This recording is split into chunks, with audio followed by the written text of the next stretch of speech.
நான் சென்னையில் ஒரு கன்ஸ்ட்ரக்ஷன் கம்பெனியில் சைட் இன்ஜினியராக இருக்கேன். தேங்க்யூ. என் பேர் விக்னேஷ். வச்சிருக்கேன் madam. 2010 batch madam. 2008 madam. Ganesh functional வச்சிருக்கேன் மேடம். கே மேடம்.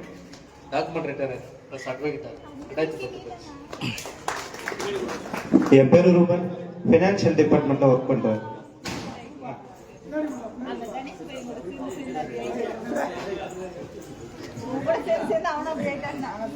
என் பேர் ஃபைரஸ் மேடம். நான் ஆக்சுவலாக பேங்க் குவாலிட்டி அஷூரன்ஸ் இருந்தேன். இப்போ நான் பிஸ்னஸ் பண்ணிட்டு இருக்கேன். Tiruvannamalai 2 months 2007 to 2010. என் பேர் Ayyappan. Carpenter work. Good morning ma'am. என் பேர் அண்ணாமலை. பீச் இந்தியா கம்பெனியில் அக்கௌண்ட்ஸ் டிபார்ட்மெண்ட்ல ஒர்க் பண்றேன். 2008 to 2010 பேச்சு.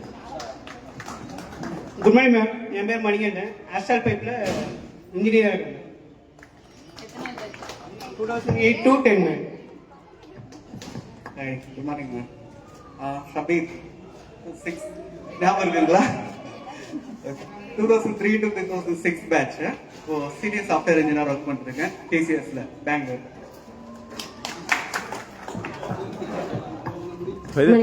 ஏன் லைவ் காமிச்சிட்டு ரொட்டேட் காமிச்சிட்டு லைவ் தான் இல்லை ரொட்டேட் அப்பப்போ வந்துட்டு அப்ளா கம்பெனி வச்சிருக்கேன். பிசினஸ்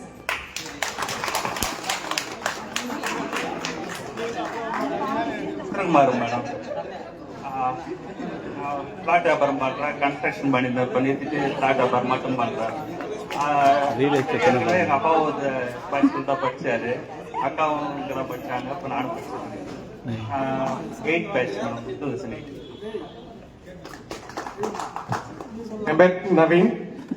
7 years ஐடியில் இருந்தேன். இப்போ அப்பாவுடைய ஓன் பிசினஸ் எடுத்து பார்த்துட்டு இருக்கேன். 2010 பேட்ச். என் பேர் சுஜாதா. நான் 2004 இருந்து 2010 பேட்ச். இப்போதைக்கு வந்து செல்ஃப் எம்ப்ளாயா வீட்டில் பண்ணிட்டு இருக்கேன். டைலரிங் அண்ட் ஆரி ஒர்க் பண்ணிட்டு இருக்கேன். என் பேர் வைத்தீஸ்வரி. நான் ஹவுஸ் ஒய்ஃபா இருக்கேன். 2010 பேட்ச்.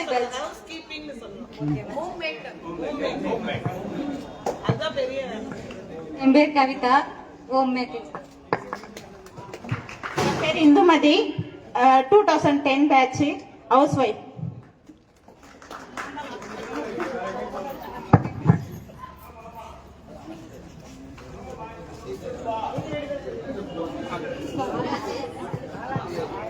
சதீஷ்குமார். 2010 பேட்ச். குரூப்பில் லைவுக்கு வந்து பார்க்க சொன்னாங்க. Sathishkumar 2010 batch ma'am. நான் வந்து இப்போ மார்க்கெட்டிங்ல இருக்கேன் மேம். மார்க்கெட்டிங்னா சொந்த தொழில் பண்றேன். அவுட்டர்ல நம்ம ஸ்டாக் சப்ளை பண்றேன். Balaji. 2004 to 2008 batch. Lecturer in mechanical, Tirumala polytechnic கல்லூரி.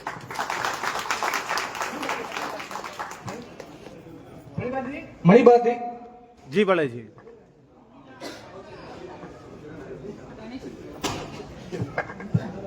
ஏய் பேச சொல்லு மேம்.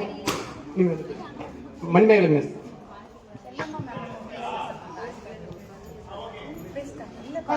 செல்லம்மா மிஸ். வாங்க.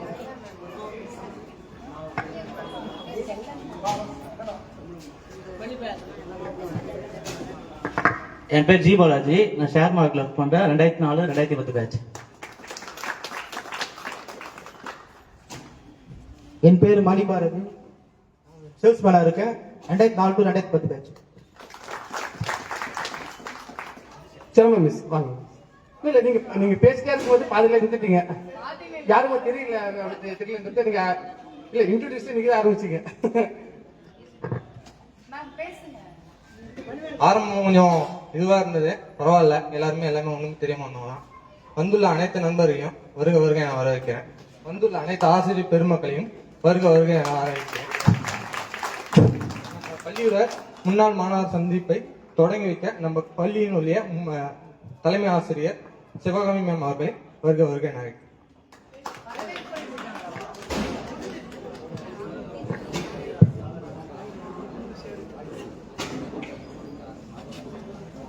இது ஒரு கல்யாண வேலை மாதிரி தான். அந்த பிள்ளைங்க எவ்வளவு நாளா அந்த வேலையை பார்த்துட்டு இருந்தாங்க. வந்து என்கிட்ட பர்மிஷன் வாங்குறது, இந்த பந்தலுக்கு ஏற்பாடு பண்ணுறது, ஃபுட்டு ரெடி பண்ணுறதுன்னு இன்வைட் பண்ணுறது எல்லாமே ஒரு கிட்டத்தட்ட அந்த கல்யாண வேலை மாதிரி ஓடி ஆடி ரொம்ப நல்லா ஒர்க் பண்ணிட்டு இருக்காங்க. இவ்வளோ பெரிய ஃபங்க்ஷனை ஆர்கனைஸ் பண்ணுறது ரொம்ப சாதாரண விஷயம் கிடையாது. ஏன்னா ஒவ்வொரு டீச்சர்ஸும் வீட்டுக்கெல்லாம் போய் இன்வைட் பண்ணியிருக்காங்க.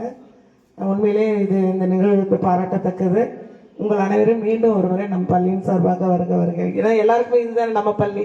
நம் பள்ளியின் சார்பாக வருக வருக என வரவேற்கிறேன். இப்பொழுது ஆசிரியர்கள் ஒவ்வொருவராக மாணவர்களை வாழ்த்து பேசுமாறு அன்போடு அழைக்கிறேன்.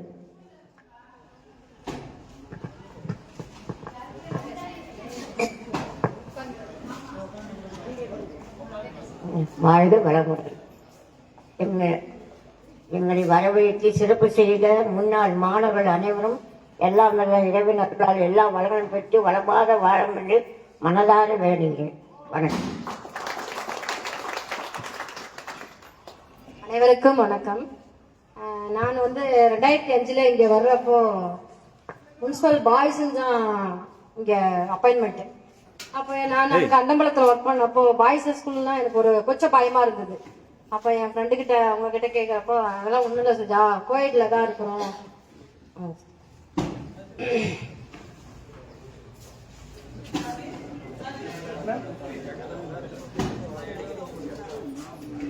பாய்ஸா இருந்தாலும் பிள்ளைங்களாம் அந்த அளவுக்குலாம் நீ நினைக்கிற மாதிரி இல்ல, வரலாம் பண்ணலாம் அப்படின்னு சொன்னாங்க. அவங்க சொன்ன நேரமும் என்னவோ நான் இன்னைக்கு 19 வருஷமா 18வது வருஷத்தை தொட்டுட்டேன். இங்கதான் இருக்கேன், வேற எங்கேயும் போகல. என் கூட இருக்கிறவங்க எல்லாருமே ரிட்டையர்ட்லயும் போயிட்டாங்க, ப்ரமோஷன்லயும் போயிட்டாங்க, டீச்சர்லாம் ரிட்டையர்ட் ஆயிட்டாங்க. ஆனா நான் மட்டும் இங்க இருக்கேன். என்னன்னா நாங்க செகண்ட் கிரேடா முடிச்சதுனால பிடி ப்ரமோஷனை 10 இயர்ஸா நிறுத்தி வச்சிருக்காங்க, கொடுக்கல. ஆனா ஒரு வருஷமும் ஒரு பிள்ளைங்களை பார்க்கும்போது அப்ப நான் பயந்ததை விட இப்ப பயப்படுறது அதிகமா இருக்கு. ஏன்னா இப்ப இருக்க பிள்ளைங்க கிட்ட எங்களால சமாளிக்க முடியல. அந்த அளவுக்கு ஈக்குவலா அவங்க கிட்ட இருக்கோம். இருந்தாலும் எங்களோட போஸ்ட அவனுக்கு என்ன ஒரு நல்ல வழி காட்டணுமோ அதை காட்டிக்கிட்டே தான் இருக்கிறோம். கொஞ்சம் அவன் அப்படி இப்படி வந்தாலும் நாங்க பண்ணிட்டு இருக்கோம். ஆனா உங்களெல்லாம் இன்னைக்கு சந்திக்கும் பொழுது ரொம்ப மகிழ்ச்சியா இருக்கு. எல்லாருக்கும் ரிட்டையர்டு டீச்சர்ஸுக்கு தான் இந்த மாதிரி ஒரு வாய்ப்பு கிடைக்கும். ஆனா நான் ஒர்க் பண்ணும்போதே இப்படி ஒரு வாய்ப்பு கிடைத்ததுக்கு உங்கள் அனைவருக்கும் ரொம்ப ரொம்ப நன்றியை தெரிவிச்சுக்கிறப்பா. ரொம்ப சந்தோஷம். எல்லாருமே வாழ்க்கையில நல்லா இருக்கீங்க, பரவாயில்ல, இதுதான் வேணும். இன்னும் வளர்ச்சி பாதைய மேல மேல கொண்டு வாங்க. இன்னும் அடுத்தது ஒரு பேட்ச் உங்களை சந்திக்கிறோம்னா இன்னும் மேலும் ஒரு ப்ரமோஷன்ல இருங்க. வாழ்த்துக்கள். தேங்க்யூ. அனைவருக்கும் என் காலை வணக்கம். முதல்ல எனக்கு இதெல்லாம் பார்க்கும்போது அவ்வளோ சந்தோஷமா இருக்கு. எதை வேணாலும் நம்ம காசு கொடுத்து வாங்க முடியும். அந்த சந்தோஷத்தை மட்டும் அது உணரதான் முடியும். உங்க எல்லாருமே பார்க்கும்போது எனக்கு கொஞ்ச நேரம் பார்த்து ஒவ்வொருத்தரா ரீகால் ஆனா எல்லாம் ஞாபகம் வந்துருச்சு. ஷபீர் தானேம்மா கிளாஸ், ஷபீர், ஜஃபருல்லா, ஜமீல், இவங்கெல்லாம் Sathish class Chellan teacher class இல்லைம்மா. அதனால ஒவ்வொருத்தர் இன்னும் கொஞ்ச நேரம் போனா எல்லாருமே எனக்கு ஞாபகம் வந்துடும். சுஜாதாலாம் ஃபர்ஸ்ட் எனக்கு வரல, அப்புறம் இந்துமதி, சுஜாதா. இல்ல நீங்க ஃபர்ஸ்ட் நீங்க கெட் டுகெதர் விட நாங்க ரொம்ப ஆவலா இருந்தோம். எல்லா ஷாப்பையும் பார்ப்போம்னு இன்னும் ஆர்வமா வந்தோம். சில பேர் ஏதோ வேலையினுடைய காரணமா அவங்களால வர முடியல போல. உங்களெல்லாம் அன்னைக்கு இதே மாதிரி எப்பவும் இருக்கணும்மா. நீங்க ஒவ்வொருத்தரும் ஒரு பிசினஸ் பண்ணும்போது ஒர்க் பண்றத கேட்கும் போது எங்க பிள்ளைங்க டெவலப் ஆயிட்டு இது எல்லா வித ஒரு வளர்ச்சிக்கும் ஒரு பெரிய தொடக்கமா இருக்கும். சதீஷும் பாலாஜியும் என்னை இன்வைட் பண்ண வரும்போது நான் ஸ்கூல் டெவலப்மெண்ட் பத்தி தான் ஃபுல்லா அவங்ககிட்ட பேசினேன். எப்படி இருந்த ஸ்கூலு இப்ப ஸ்ட்ரென்த் இல்ல, உங்களுடைய ஃபர்ஸ்ட் வேலையே நீங்க ஸ்ட்ரென்த்தை இன்க்ரீஸ் பண்ணணும். என்னெல்லாம் பண்ணணும், முதல்ல எந்த ஒரு சின்ன பொருளுக்குமே அட்வர்டைஸ்மெண்ட் தான் ரொம்ப முக்கியமானதா இருக்கு. அதனால விளம்பரம் தான் இப்ப நம்ம மக்களுக்கு கவரப்படுறது. அதுக்கு நீங்க வேற வெளியில நீங்க ஒர்க் பண்ற வேற ஏதோ ஒரு உங்களுக்கு டொனேஷன் கலெக்ட் பண்ணணும். அது விளம்பரத்துக்கோ மற்றதுக்கோ இந்த ஸ்கூலை இன்க்ரீஸ் பண்றதுக்கு, ஸ்ட்ரென்த் இன்க்ரீஸ் பண்றதுக்கு உங்களால முடிஞ்சா நீங்க ஸ்டெப் எடுத்தா கண்டிப்பா முடியும். பழைய நிலைமை நான் ஜாயின் பண்ணும்போது 2000ல வந்தேன். நான் 2009ல கேர்ள்ஸ் ஸ்கூல் போனேன். நான் எனக்கு 9ல இருந்து இன்னைக்கு வரைக்கும் அங்க இருக்கேன். 15 இயர்ஸ் மேல ஆயிடுச்சு. பட் அங்க ஒர்க் பண்ற என்னுடைய செல்ஃப் சாட்டிஸ்பேக்சனை விட இங்க ஒர்க் பண்ண அந்த 10 வருஷம் வந்து எனக்கு மறக்கவே முடியாது. எப்ப சான்ஸ் கேட்டாலும் நான் இங்க வந்தேன்னு யோசிப்பேன். அது என்னன்னு தெரியல. நம்ம ஸ்டூடெண்ட் பாய்ஸ் மேக்சிமம் அப்போ பாய்ஸ் இருந்தாங்க. அதுக்கப்புறம் நீங்க வந்தீங்க. பசங்க எல்லாருமே சொல்லுவாங்க. சுஜாதா என்கிட்ட கேட்டாங்க, நீங்க இருக்கிறீங்களே வர முடியுமா? நான் ஃபர்ஸ்ட் நாட்டாம்பள்ளியில ஒர்க் பண்ணி இருக்கும்போது நீங்க 12th எக்ஸாமுக்காக நான் வந்தேன், சூப்பர்வைசிங்காக வந்தேன். அப்ப வந்து ராதாகிருஷ்ணன் சார் தான் ஹெச்எம்மா இருந்தாங்க. அவர் வந்து அம்மா இங்க வந்து எல்லாரும் பயப்படுவாங்க, நீங்க வந்து சின்ன வயசு எப்படி தைரியமா வந்தீங்க, அதுவும் 12th arrear exam, October exam அப்படின்ட்டு நீங்க வந்து ஐயோ நல்லா பண்ணீங்க, ஒரு கம்ப்ளைண்ட் கூட இல்லை, எல்லாம் பயப்படுவாங்க, நல்லா கண்ட்ரோல் பண்ணி எப்படி பார்த்தீங்கன்னு எங்க ஹெச்எம்க்கு ஒரு லெட்டர் எழுதி போட்டார். அப்பெல்லாம் லெட்டர் தான், வாட்ஸ்அப் எதுவும் இல்லை இல்லைங்களா. அதுக்கப்புறம் அவர் சொன்னார் இங்க வேக்கண்ட் ஆகுதுன்னு எனக்கு தெரிஞ்சதும் நான் வந்துட்டேன். எல்லாரும் சொன்னாங்க, என்ன தைரியத்துல நீ அங்க போயிட்ட, அங்க 4-5 பேர் தான் லேடிஸ் இருக்காங்க, 40க்கு மேல சாருங்க இருப்பாங்க, அவ்வளோ ஹோல் ஸ்ட்ரென்த்னு எல்லாம் சொன்னாங்க. நான் அதெல்லாம் யோசிக்கல. எனக்கு ஒன்றும் பெருசாவும் தெரியல 12th எக்ஸாம் பார்த்தது. அதெல்லாம் நான் வந்துட்டேன். அன்னையில இருந்தே நான் இந்த ஸ்கூல்ல விட்டு போற வரைக்கும் ஒரே ஒரு நாள் கூட ஏன் வந்தோன்னு நான் ஃபீல் பண்ணவே இல்லை. இப்போ ஏன் அங்கிருந்து வந்தோம், அப்படியே செகண்டேடாவே இருந்திருக்கலாம், ப்ரொமோஷன் வேணான்னு சொல்லிட்டு இருக்கலாம் அப்படின்னு ஃபீல் பண்றேன். ஆனா இன்னைக்கு வரைக்கும் கேர்ள்ஸ் ஸ்கூல்லையும் நான் 10th சென்ட்ரல் ரிசல்ட் தான் கொடுக்குறேன். இந்த வருஷமும் சென்ட்ரல் ரிசல்ட் 2 பேர் என் கிளாஸ்ல சென்டம் எடுத்திருக்காங்க. 6 பேர் 98, 97, ஆவரேஜ் பாத்தீங்கன்னா 82. என்ன ஒர்க் பண்ணாலும் இங்க ஒர்க் பண்றது என்னன்னா ஒவ்வொருத்தருடைய லைஃப்ல ஒரு மாற்றத்தை, ஒவ்வொருத்தரும் ஒரு 10 பேர் தவிர 20 பேர் இருக்காங்கன்னா ஒரு 20-25 பேருடைய லைஃப்ல ஒரு மாற்றத்தை நான் பார்த்திருக்கேன், என்னால செஞ்சு முடிஞ்சது. அங்க அப்படி இல்லைங்க. அங்க ஆவரேஜா ஒரு 20 பிள்ளைங்க படிப்பா, 10 பேர் ஆவரேஜா இருப்பா, 10 பேர் டல்லா இருப்பா, ஒரு 60 பேர்னா அப்படி இருக்கும். அதை எல்லாரும் செய்யற ஒர்க்கு தான். இங்க இருந்தது மட்டும் எனக்கு எப்பவுமே மறக்க முடியாத ஒரு சந்தோஷத்தை நீங்க கொடுத்துருக்கீங்க. அதை விட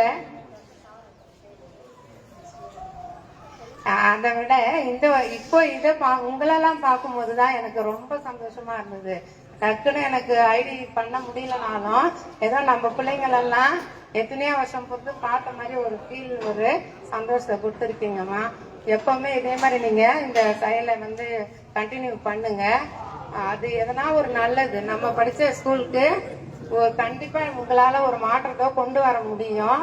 அதுக்கு என்ன ஹெல்ப் வேணாலும் நாங்களும் பண்ண ரெடியா இருக்கிறோம். ஓகேம்மா. நீங்க எல்லாருமே வாழ்க்கையில இன்னும் முன்னேறி இன்னும் உங்க பிள்ளைங்களோட நல்லா சந்தோஷமா இருக்கணும்னு எல்லாம் இறைவனை நான் வேண்டி விடைபெறுகிறேன். நன்றி.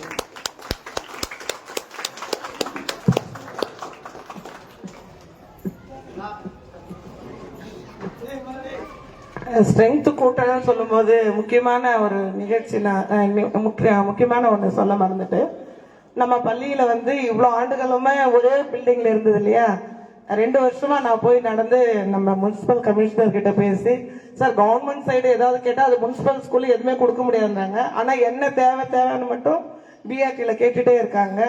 நீங்களும் எதுவும் செய்யலாம், அந்த ஸ்கூல் எப்படி ஆகுது. இன்ஃப்ராஸ்ட்ரக்சர் இல்லாதனாலே, பாத்ரூம் இல்லாதனாலே 2006ல் 1350 பிள்ளைங்க இருந்தது. இப்ப ட்ரெயின் ஆகி கிட்டத்தட்ட 300 பிள்ளைங்களை வந்து நின்று இருக்கு. நீங்க இன்ஃப்ராஸ்ட்ரக்சர் கொடுங்க, நான் ஸ்ட்ரென்த் இன்க்ரீஸ் பண்றேன்னு அவர்கிட்ட சேலஞ்ச் பண்ணிட்டு வந்திருக்கேன். நம்ம முனிசிபல் கமிஷனர் கிட்ட 1 கோடி ரூபாய்க்கு 10 வகுப்பறையும், 1 கோடி ரூபாய்க்கு ஆய்வகமும், 50 லட்சம் ரூபாய்க்கு வந்து பாய்ஸ் கேர்ள்ஸ் செப்பரேட்டா வந்து நல்ல சுகாதாரமான டாய்லெட்டும் வந்து இப்போ கட்டப்பட்டு வருகிறது என்பது இந்த நிகழ்ச்சியில நான் சந்தோஷமாக தெரிவித்துக் கொள்கிறேன். இப்ப 2.5 கோடி ரூபாய் ப்ராஜெக்ட் பின்னாடி நடந்துட்டு இருக்கு நம்ம ஸ்கூல்ல. அதுக்காகனால எங்க மாணவர்கள் வந்து சேரணும். வெளியில இதையெல்லாம் நீங்க சொல்லுவீங்கன்றதுனால தான் உங்களுக்கு சொல்லியிருக்கேன். அதாவது கிட்டத்தட்ட ஒரு மாடல் ஸ்கூல் ரேஞ்சில் இதை கொண்டு வரணுன்ற எய்ம்ல தான் நான் இதை பண்ணிட்டு இருக்கேன். அதனால நீங்க வந்து வெளியில சொல்லி, டீச்சர்ஸ் எப்பயுமே அவங்க சைடு எல்லாத்தையும் கரெக்டா செஞ்சுட்டு தான் இருப்பாங்க. இப்போ அதுக்கேற்ற மாதிரி இன்ஃப்ராஸ்ட்ரக்சர் டெவலப் பண்ணிட்டோம்னா நம்ம ஸ்கூல் வந்து இங்கிலீஷ் மீடியம் பெரிய பிரைவேட் ஸ்கூலுக்கு ஈக்குவலா நம்மளால அந்த குவாலிட்டியை கொடுக்க முடியுன்ற நம்பிக்கையில உங்ககிட்ட சொல்லிட்டு இருக்கேன். நீங்களும் அதுக்கு ஒத்துழைப்பு கொடுத்து திரும்பவும் அந்த 4 டிஜிட்ல நமக்கு ஸ்ட்ரென்த் வர்ற மாதிரி இன்க்ரீஸ் பண்ணி கொடுங்க. வாழ்க வளமுடன். தேடிச் சோறுனதும் தின்று பல சின்னஞ்சிறு கதைகள் பேசி மனம் வாடி துன்பமிக உழன்று பிறர் வாட பல செயல்கள் செய்து நரைகூடி கிழப்பருவம் எய்தி கொடுங்குற்று கிரையன பின் மாயும் அந்த வேடிக்கை மனிதரை போலே நானும் வீழ்வேன் என நினைத்தாயோ அப்படிங்கிற பாரதியுடைய வரிகளை தான் இன்னைக்கு நீங்க நினைவுபடுத்திருக்கீங்க. ஏன்னா உள்ள வரும் பொழுதே ஒருத்தரையும் பார்க்கும் பொழுது ஒரு ஃபீல்ட்ல நீங்க எந்திரிச்சு உங்களை இன்ட்ரோடியூஸ் பண்ணிக்கும் பொழுது அவன் ஐடி இன்ஜினியர், நான் வந்து செல்ஃபா எம்ப்ளாயி, நான் இந்த வேலை பார்த்துட்டு இருக்கிறேன், நம்ம இவங்க கூட நான் செல்ஃபா வந்து வேலை பார்த்துட்டு இருக்கேன் அப்படின்னு சொல்லும் பொழுது ரியலி ரொம்ப ஹாப்பியா இருக்கு எனக்கு. ஆனா என்னன்னா ஒருத்தரையும் தெரியல, வந்தா யாரு அப்படின்னு சொல்லிட்டு யோசிக்கிற மாதிரி இருக்கு எல்லாருடைய இதுவுமே. உங்களுக்கு நினைவுகளை நீங்க திரும்பி கொண்டு வந்திருக்கீங்களோ இல்லையோ, ஆனா நான் 2 நாளா ரொம்ப எக்ஸைட்டட். அதாவது இந்த சின்ன குழந்தைங்க எல்லாம் தீபாவளி பொங்கல் வரும்பொழுது தீபாவளி வருது, எங்க காலம் அது, உங்க காலம் அப்படி இல்ல, தீபாவளி வருது, நைட் எல்லாம் நியூ ட்ரெஸ் போடுறதுக்கு பட்டாசு வெடிக்க உட்கார்ந்து இருக்க மாதிரி நேற்று நைட் எல்லாம் I was telling my boys 2 பேர், ஒருத்தர் இன்ஜினியரா விஐடில இருக்கான், ஒருத்தர் மெடிசன் பண்ணிட்டு இருக்கான். அவன் காலையில 3 மணிக்கு வந்தான், என்னோட பெரிய மகன் பொக்கரச்சு, நான் பாய்ஸ் ஸ்கூல் போறேன், எனக்கு ரொம்ப என்னமா நீ குட்டி பண்ண மாதிரி ரொம்ப எக்ஸைட் ஆகிறேன். ஏன் நான் எக்ஸைட் ஆனேன் அப்படின்னா ஒரு மாதிரி எனக்கு இது நினைவுல இருந்துட்டே இருந்தது, கேலண்டர்ல குறிச்சு வச்சுட்டு இன்னைக்கு நான் போகணும்னுட்டு. வை அப்படின்னு சொல்லும் பொழுது எல்லாருக்குமே அவங்களுடைய லைஃப்ல மறக்க முடியாத வாழ்க்கை என்னன்னு கேட்டீங்கன்னா ஸ்கூல் லைஃப் தான் சொல்லுவோம். ஆனா என்னோட லைஃப்ல ஸ்கூல் லைஃப் தான் மறக்க முடியாது, ஆனா அதுவும் பாய்ஸ் ஸ்கூல் லைஃப் தான் எனக்கு வந்து அந்த அளவுக்கு ஒரு பெரிய நினைவுகளை கொடுத்த பள்ளி இது. அந்த வகுப்பறை மறக்கவே மாட்டேன். எஃப் செக்ஷனு, நான் ஃபர்ஸ்ட் டே வந்து ஸ்கூலுக்கு வரேன், அப்பாயிண்ட் ஆகி பிஆர்சியில தான் பிஆர்டியா ஒர்க் பண்ணிட்டு இருந்தேன். ஸ்கூலுக்கு ஃபர்ஸ்ட் இங்க தான் வரேன், நான் ஸ்கூல் கவர்மெண்ட் ஸ்கூலுக்குள்ள வரேன். அப்ப அங்க போய் உட்காந்துட்டு கிளாஸ் நடத்திக்கிட்டே இருக்கேன். எஃப் குரூப்ல திருப்புன்னு ஒரு ஆள் வந்தாரு. ஆளுன்னு தான் சொல்வேன் நானு, நல்லா தாடி மீஸ் எல்லாம் வச்சுட்டு உள்ள வந்தாச்சு. வந்துட்டு என்னங்க சார் உங்களுக்கு என்ன வேணும்? இல்ல புதுசா ஒரு இங்கிலீஷ் டீச்சர், ஐஆர்ட்டு போனதுக்கு அப்புறம் தான் நான் வந்தேன். ஏதோ புதுசா ஒரு இங்கிலீஷ் டீச்சர் வந்திருக்காங்கன்னு சொன்னாங்க, அதான் பாத்துட்டு போலான்னு வந்தேன். ஓ சரி, யாரோ சன்னோட அப்பா போல இருக்கு, சித்தப்பா மாமா அப்படின்னு நினைச்சிட்டு, அப்படிங்களா சார், நான் தான் சார், ரொம்ப பத்தியமா பேசி அனுப்பிட்டேன். அப்புறம் என் பசங்களா உட்கார்ந்து இருந்தாங்க, யாரோட அண்ணன்டாது இல்ல அப்பாடாதுன்னு கேட்டா, மேடம் நம்ம கிளாஸ் சரவணம் மேடம் தானுங்க. ஐயோ பாவமே, அன்னைக்கு யோசிச்சேன், கவிதா முடிச்சு போச்சு உனக்கு வாழ்க்கை, வந்து நல்லா நீ ஒரு இடத்துல மாத்திக்கிட்ட, ஏண்டா வந்தோன்னு ஆயிடுச்சு எனக்கு. கரெக்டா கிளாஸ்க்குள்ள போனா பாதி பையன் வெளியில போவான். ஆரம்ப காலத்துல இது என்ன ஒரு ட்ரெண்ட், இவனுங்களெல்லாம் எப்படி கட்டி மேய்க்கிறது, இவனுங்கன்னு கூட சொல்ல முடியாது, ஏன்னா தாடி மிஸ் எடுக்காங்க சார் அப்படிங்கிற ரேஞ்சு தான். அந்த நினைவுகள்லாம் வந்து அதுக்கப்புறம் அதே சரவணன், சையத் பவேஷ், ஆனந்தவேலு, அந்த செட் இருக்கா, ஃபரூக் இருக்கா, ஆனந்த வேலையெல்லாம் ஒரே அராத்து செட்டுங்கிறது செம்மையா. ஹெச்எம் வந்து எனக்கு இன்னும் ஞாபகம் இருக்கு, அந்த மரம் கூட இன்னும் இருக்கீங்க. யோகாம்பிகை மேடம் இந்த பக்கம் சுத்துறாங்க, ஆனந்த வேலை இந்த பக்கம் சுத்துறான். 2 பேரும் அவங்க ஆக்சுவலா அவனை பிடிக்க ட்ரை பண்றாங்க, ஏதோ ஒண்ணு பண்ணிட்டு வந்துட்டான் ஹெச்எம் ரூம் எதிர்க்க, பிடிக்க ட்ரை பண்றாங்க. அந்த சரோஜா தேவி பாட்டு மாதிரி மரத்தோட இந்த பக்கம் இவன் ஓடுறான், ஏய் பிடிக்கிறா, இவன் இந்த பக்கம் ஓடுறான். அதெல்லாம் வந்து அப்போ ரொம்ப கஷ்டமா இருந்தது. பட் இப்ப யோசிக்கும் போது இட் வாஸ் ரியலி அதெல்லாம் வேணும்ல. ரொம்ப சாக்லேட் பாய்ஸ் சாக்லேட் கேர்ள்ஸாவே இருந்துட்டாலே நினைவுகள் இனிக்காது. சோ இது மாதிரியான நிறைய சம்பவங்கள் லைஃப்ல வந்து மறக்க முடியாது. அதோட ஹைலைட் என்னன்னா, பத்திரிக்கை எடுத்துட்டு ஒரு ஜோடி வந்துச்சு, நம்ம சி செக்ஷன் ஜோடி தான் இது, இந்த செக்ஷன்ல தான் ஃபரூக் செட் தான் பத்திரிக்கை எடுத்து பார்த்தா லவ் மேரேஜ், 2 பேரும் இங்க தான் படிச்சிருக்காங்க. எப்படா இதெல்லாம் நடந்தது 11th 12th கேக்குறேன், இல்ல உங்க கிளாஸ்ல தான் அப்படிங்கிறான். எப்படானா சியும் கம்பைன் ஆக்குவீங்களா மேடம் அப்ப அப்படிங்கிறான். சியும் கம்பைன் ஆக்கிறதுக்குனே ஒரு குரூப் வந்து வெயிட் பண்ணி லவ் பண்ணி கல்யாணம் பண்ணி சக்சஸ்ஃபுல்லா வாழ்ந்துட்டு இருக்கிறான். சோ தேர் ஆர் மெனி மெமரபிளான திங்ஸ். எனக்கு இந்த ஸ்கூல்ல ஒரு ட்ரைனிங் போயிருந்தேன் ஆக்சுவலா, நானு ஹெச்எம்ஸ் லீடர்ஷிப் ட்ரைனிங். அப்போ they gave me a A4 sheet. உங்களுக்கு வந்து மெமரபிளான உங்களுடைய பள்ளி வாழ்க்கையில மறக்க முடியாத நினைவுகள் ஃபுல்லா இதுல எழுதுங்க. ஆஸ் அ டீச்சரா, ஆஸ் அ ஹெச்எம், இப்ப ஹெச்எம்மா இருக்கேன், எழுதுங்கன்னு சொன்னாங்க. சோ ஐ ஸ்டார்டட் ரைட்டிங் அடிஷனலா கேட்டு A4 ஃபுல்லா எழுதிட்டேன். எழுதிட்டதுக்கு அப்புறம் நானே தான் திருப்பி பாக்குறது, ஒரு 4-5 ஸ்கூல் 5-6 ஸ்கூல் டிராவல் பண்ணிட்டேன். ஆனா நான் எழுதுனது ஃபுல்லா பாய்ஸ் ஸ்கூல் பத்தி தான். அந்த டோட்டல் மெமரபிளான விஷயங்கள் இங்க கொடுத்துச்சு. நான் அடிமை ஒரு சவுண்டுக்கு, நீங்க எல்லாரும் கொடுக்குற ஒரு சவுண்டுக்கு. மேடம் அது யாரும் அப்படி சொன்ன மேடம், நான் மேடம் நீங்க